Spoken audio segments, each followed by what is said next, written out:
bien le bonjour. Avant de commencer cette vidéo, j'aimerais faire un petit disclaimer. S'il vous plaît, restez jusqu'à la fin et regardez la fin parce qu'il y a quelque chose dont je n'ai jamais parlé encore sur ma chaîne. J'aimerais vraiment vous le partager et que vous puissiez l'écouter. Aujourd'hui, je vous retrouve dans une nouvelle vidéo où le sujet, je suis vraiment extrêmement contente de l'aborder puisqu'il s'agit, dans tous les cas, il n'y a pas de secret, vous l'avez vu dans le titre, du cancer du sein. Alors il faut savoir que c'est un sujet qui concerne strictement tout le monde puisque honnêtement, je pense que tout le monde connaît dans sa vie au moins une femme ou une personne qui a été victime de cette maladie parce que au final elle est extrêmement courante. Il va y avoir une femme sur 8 qui va être victime du cancer du sein une fois dans sa vie. Et tous les ans ça va être plus de 60 000 femmes où on va détecter un cancer du sein. Il faut savoir que contrairement à ce qu'on pourrait croire, c'est un cancer qui se soigne relativement bien puisque 9 femmes sur 10 vont survivre de ce cancer. C'est vraiment un chiffre relativement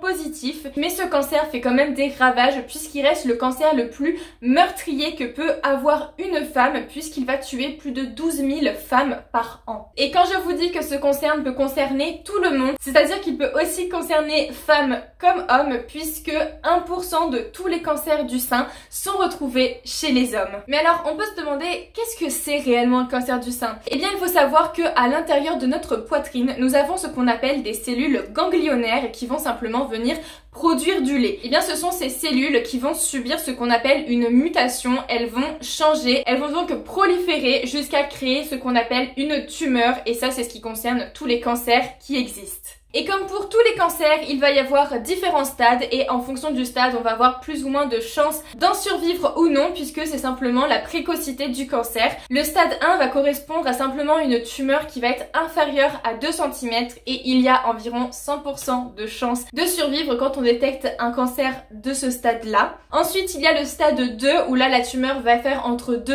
et 5 cm et cette fois, on va avoir 93% de chances de survivre. Vient ensuite le stade 3 avec cette fois une tumeur supérieure à 5 cm où là la chance de survivre va baisser à 72%, c'est-à-dire que une femme sur 4 ayant un cancer de stade 3 va malheureusement en décéder. Et enfin le dernier stade qui est ce qu'on appelle le stade 4 qui est le stade des métastases puisque le cancer ne se retrouve plus localement au niveau de la poitrine mais bien dans tout le corps ou du moins à d'autres endroits le cancer s'est déplacé et là en général c'est incurable ou du moins c'est extrêmement rare d'en survivre.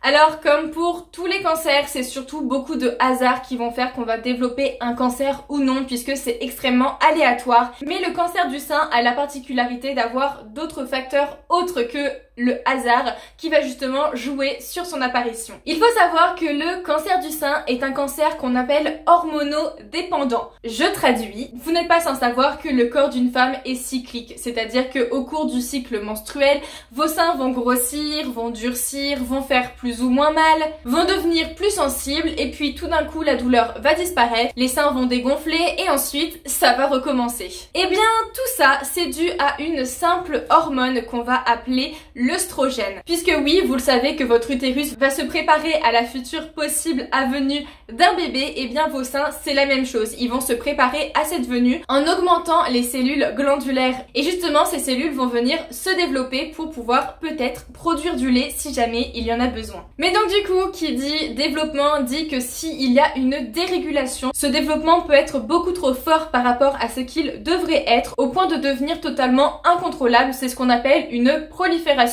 Et tout ça, ça va aboutir à une tumeur qu'on appellera ensuite un cancer. Et donc, dans la logique des choses, les femmes qui vont avoir des règles plus précoces ou qui vont avoir une ménopause relativement tardive, et bien pour le coup, ça va jouer en leur défaveur pour le cancer du sein puisqu'elles vont venir produire de l'œstrogène de manière plus longue puisque c'est plutôt ou beaucoup plus tard par rapport à d'autres femmes et donc forcément le risque de développer un cancer suite à ces œstrogènes, eh bien il va être augmenté. Et quand je vous dis que c'est un cancer qui est vraiment en rapport avec les hormones, il faut savoir que 2/3 de la totalité des cancers du sein sont dus à ces hormones. Ensuite, il y a un facteur qui là n'est pas extrêmement joyeux puisque c'est le facteur héréditaire. Il faut savoir qu'il y a des femmes qui sont relativement prédisposées à développer un cancer du sein tout au long de leur vie et ça c'est simplement dû à cause de la génétique. Il y a 2 gènes notamment qui sont modifiés suite à des mutations qui sont les gènes BRCA1 et 2. Et bien ça va développer la prolifération beaucoup plus fortement. D'ailleurs les femmes qui ont cette anomalie au sein de ces gènes-là ont un risque qui augmente largement par rapport aux autres dès l'âge de 30 ans pour développer un cancer. Et en général, on diagnostique ce genre de prédisposition quand il y a énormément de cancers du sein dans une même famille où là on se doute bien qu'il y a peut-être de la génétique qui joue là-dedans. Dernier facteur qui va jouer sur le fait d'avoir plus de risques de développer un cancer du sein, c'est ce qu'on appelle l'hygiène de vie. Et là, d'un côté, c'est bien aussi puisque ça concerne tous les cancers que le corps peut avoir. C'est l'un des plus gros facteurs d'ailleurs qui va faire que si on a une mauvaise hygiène de vie, on peut développer des cancers. Réellement, c'est pas une blague quand on vous dit qu'avoir une vie saine, c'est bien pour la santé. Ce n'est pas simplement pour avoir juste de la force et être à fond la forme, c'est vraiment aussi pour prévenir de ces maladies parce que oui, faire du sport régulièrement, avoir une alimentation saine, ne pas fumer, ne pas se droguer, boire vraiment de manière très basse de l'alcool ou même ne pas être en surpoids, et bien tout ça, ça va faire une grosse barrière en ce qui concerne l'apparition d'un cancer.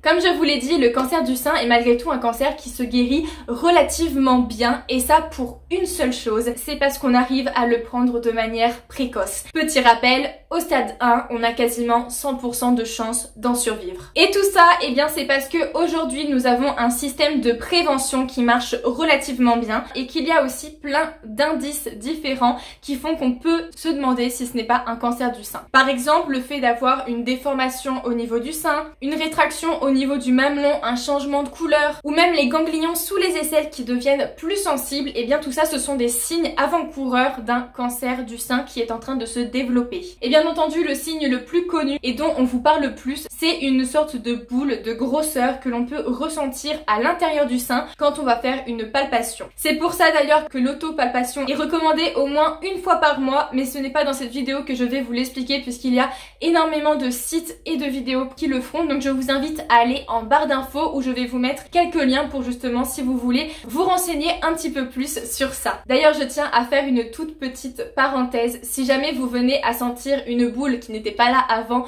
au niveau de votre poitrine, ne paniquez pas en un premier abord en vous disant mon dieu ça y est j'ai un cancer du sein. Il y a d'autres choses qui font que vous pouvez avoir une grosseur qui se développe dans votre sein sans forcément ce soit tout de suite un cancer, mais bien évidemment allez tout de suite consulter. Et ensuite la dernière étape pour être vraiment certain que ce qu'on a, la pathologie qu'on a et qu'on développe, c'est bien un cancer, c'est ce qu'on va appeler la mammographie. Et c'est pour ça que pour les femmes de plus de 50 ans, cette mammographie est obligatoire à faire tous les 2 ans pour justement venir prévenir de ces cancers. Et pour les gens qui sont prédisposés, comme je vous en ai parlé, on peut faire des mammographies dès l'âge de 25 ans pour justement essayer de prévenir tout ça. Et d'ailleurs, c'est une méthode qui marche extrêmement bien puisque en général, on peut même diagnostiquer des cancers qui sont en train de se construire sans même que la boule au toucher soit tout de suite repérable. Donc pour vous dire à quel point c'est extrêmement efficace et précoce puisque là la tumeur est vraiment minuscule. Il y a plusieurs manières de venir soigner le cancer du sein, mais la première chose dont on va penser tout de suite, c'est ce qu'on va appeler l'ablation. Alors ouais, c'est un mot qui fait extrêmement peur et aucune femme n'a envie de ça, mais il faut savoir que c'est le moyen le plus efficace pour venir tuer une tumeur et qu'en plus de ça, plus le stade va être précoce, plus la tumeur à retirer sera petite et donc moins on va avoir venir à charcuter le sein, donc ce sera une opération beaucoup moins lourde et surtout beaucoup moins traumatisante pour une femme puisque on peut encore avoir son sein même en ayant une ablation. Ça peut être donc une ablation dite partielle. Vient ensuite ce qu'on appelle la radiothérapie, donc ça c'est un soin qu'on va faire systématiquement quand on a fait une ablation pour simplement venir essayer de tuer toutes les dernières cellules cancéreuses si jamais on en a oublié et donc du coup pour éviter que la tumeur se reforme et que le cancer réapparaisse. Une fois que cette tumeur est enlevée, on va passer à ce qu'on appelle des traitements anti-hormonaux. Comme je vous l'ai dit, le cancer du sein peut être vraiment provoqué si on veut par des hormones et donc du coup ce traitement va simplement venir arrêter la production d'œstrogènes et donc du coup pareil ça va empêcher une possible récidive, le cancer ne va pas réapparaître. Il y a aussi ce qu'on appelle une thérapie ciblée, donc ça c'est vraiment quelque chose d'extrêmement précis puisque 20% des cancers vont être dus à un seul gène qui va être muté, le gène qu'on va appeler HER2. Je vous rassure, c'est pas du tout un robot dans Star Wars. Bref, si ce gène vient être lui aussi muté et qu'il va se déréguler, il va provoquer là aussi une prolifération des cellules et donc un cancer. Mais on a trouvé une molécule qui s'appelle le trastuzumab, là encore un mot très facile à retenir, et qui va justement venir réguler tout ça et c'est un traitement extrêmement efficace qui marche vraiment. Mais il faut vraiment être sûr que ce cancer soit dû à ce gène pour que le traitement soit efficace, sinon il ne fera strictement rien. Enfin, dernier recours à justement un cancer, c'est ce qu'on va appeler la chimiothérapie, où là c'est un traitement extrêmement lourd qui va être vraiment affreux pour l'organisme en lui-même puisqu'il va y avoir énormément d'effets secondaires, la perte de cheveux, énormément de fatigue, des vomissements, enfin bref j'en passe, c'est quelque chose de super dur à vivre et en plus de ça on va s'en servir quand le stade va être relativement avancé. Une fois que tous les soins sont faits, qu'on considère que ça y est, on est guéri du cancer, et bien même si d'un point de vue santé, le cancer n'est plus là, sa conséquence, elle reste. C'est extrêmement compliqué pour une femme de s'en remettre puisque si jamais elle a subi de l'ablation, il va falloir faire de la chirurgie réparatrice, de la reconstitution mammaire. En plus de ça, il peut y avoir énormément d'effets secondaires dus au traitement post-cancéreux. Pour les femmes dont le cancer était à un stade un petit peu plus avancé, on a pu leur retirer toute la chaîne ganglionnaire qui est dans le bras. Sauf que si on n'a plus de ganglions, nous sommes plus à même à avoir des infections, à avoir le bras qui grossit, etc. Enfin bref, toute la vie est chamboulée par rapport à ce cancer. Et donc le suivi de la personne ne doit pas s'arrêter une fois qu'on considère qu'elle est guérie. Et c'est aussi pour ça que je vous fais cette vidéo, puisqu'il y a énormément d'associations qui vont venir aider les femmes pendant ou après un cancer. Et moi je vais vous parler d'une association en particulier qui s'appelle Vivre comme avant. C'est une association où des femmes bénévoles ayant déjà eu un cancer du sein vont venir aider, réconforter et suivre des femmes qui sont en plein dans leur cancer. Souvent ce sont des femmes qui sont déjà hospitalisées. Elles vont leur téléphoner, avoir beaucoup de contacts avec elles pour justement les aider à surmonter tout ça et à aller mieux. Et si je vous parle aussi de cette association, c'est parce que j'ai eu la chance de pouvoir travailler avec une marque qui s'appelle Singulière. Ce sont deux filles qui ont créé il n'y a pas si longtemps de ça cette marque et qui vendent des t-shirts. Alors si je porte ce t-shirt, ce n'est absolument pas anodin, j'espère que vous pouvez bien le voir comme ça. Il faut savoir que leur t-shirt est fait avec un coton contrôlé et biologique, que l'imprimé est fait en France. D'ailleurs moi j'ai pris ce t-shirt là parce que je trouve qu'il n'y a rien de mieux que ce t-shirt pour justement promouvoir la femme et pour ce genre de sujet et même de manière générale moi j'adore, enfin je trouve ça magnifique. Mais pour ceux qui veulent des choses un petit peu plus doux, il y a aussi des t-shirts avec des fleurs, avec des oranges, avec des femmes, etc. Il y en a vraiment pour tous les goûts. La qualité est vraiment bien. Là actuellement je l'ai noué autour de mon ventre parce que c'est comme ça que j'aime bien le porter. C'est du S que j'ai pris, il est vraiment franchement il est génial, il est trop agréable à porter. Et ce que j'ai adoré avec cette marque, c'est que si vous achetez un t-shirt, il y a 2 € par t-shirt de vendu qui vont être reversés à justement l'association Vivre comme avant. Je tiens à préciser d'ailleurs que je n'ai absolument pas été payée ou quoi que ce soit pour faire la promotion de cette marque. C'est même moi qui suis allée leur parler pour justement leur demander si on pouvait faire quelque chose ensemble, que je pouvais promouvoir leur marque en faisant cette vidéo parce que je trouvais qu'il y avait rien de mieux. Et d'ailleurs il y a un code promo qu'elles ont créé pour vous, ça me fait super bizarre, c'est le code promo Soline 2020. Grâce à ce code vous avez 20% sur les t-shirts sur votre commande. À savoir les t-shirts ne coûtent pas plus cher que 25 €, donc avec 20% vous avez le t-shirt à moins de 20 € en sachant que 2 € vont partir dans une association. Bref, que ce soit pour vous, pour un cadeau ou quoi que ce soit, moi je vous invite réellement à aller voir leur site. Dans tous les cas je vous mets tous les liens en barre d'infos et dans tous les cas faire une bonne action